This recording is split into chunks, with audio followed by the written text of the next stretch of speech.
Hi everyone, I'm Hamish Thomson from Best Wines. We're going to do a little introduction to our 2021 Fourdre Ferment, but I just want to welcome you all to our tasting. So thanks for joining us.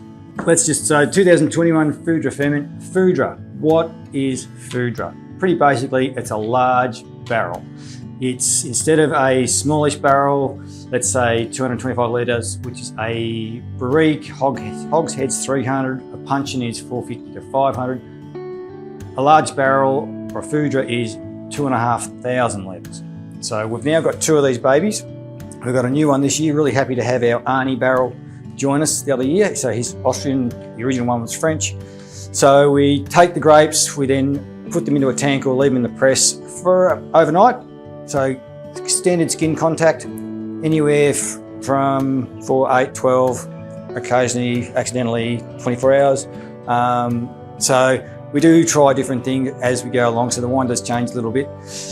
It then goes into a tank after it's been pressed. We then take all the clean juice and a lot of the actual light to medium weight lees, and the idea is of the skin contact and the lees is to try and build a bit of structure on the palate. Then goes into one of the barrels, so into the Fourdre. We then just let it do its thing. We don't add yeast to it. So it's a non-yeast, so it's a wild yeast ferment, which can take 3-4 weeks. It's actually quite slow. Tends to look after itself. It doesn't get too hot, so you retain those lovely fruit characters along with the air that's coming in through the barrel tends to soften and round out the structure that you've gotten in there from the skin contact and from the lees. So there's multiple things going on in there to try and make this wine a little broader, but without being fat. So you're getting elegance and you're getting the fruit structure which has been retained by that long slow ferment. So that's basically Fourdre Ferment. Now is the proof in the pudding. So we need to try it. So Rieslings here are generally fairly clear, but the Fourdre has a little bit of colour because of the actual extra skin contact, lees and thyme in oak. Zesty, brilliantly lemony, tending over to a bit of lime. There is melon in there as well. Apricots, a little bit of stone fruit. But it's bright and cheery.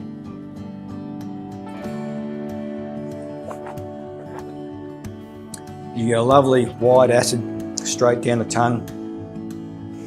It's a broad citrus type acid,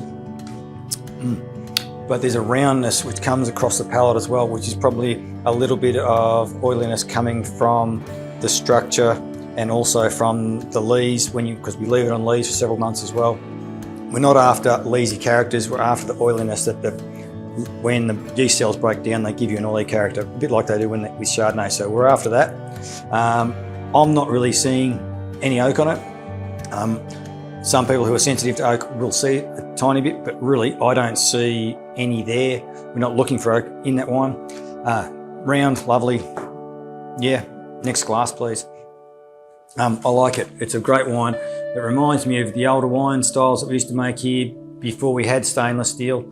Everything used to go through oak, 50 years out to 150 years ago.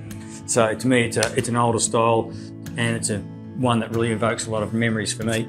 What foods I've been asked? What foods would I pair it with? I would put it with a lovely piece of cured salmon with a very light vinaigrette on top of it, a bit of cracked pepper, something very simple, very simple. It doesn't need a lot. It's big enough to go with a creamy chicken dish. It's got enough on it. But to me, those lighter fish dishes are probably where it would be best, but it is wide enough to do more than just fish. These wines should age quite well because they've been exposed to air already. They have most of the things that can be oxidised have already been oxidised and fallen out, so they should last a good 12 to 18 years is my prediction. So come back in 18 years and we'll open a bottle and we'll have a chat.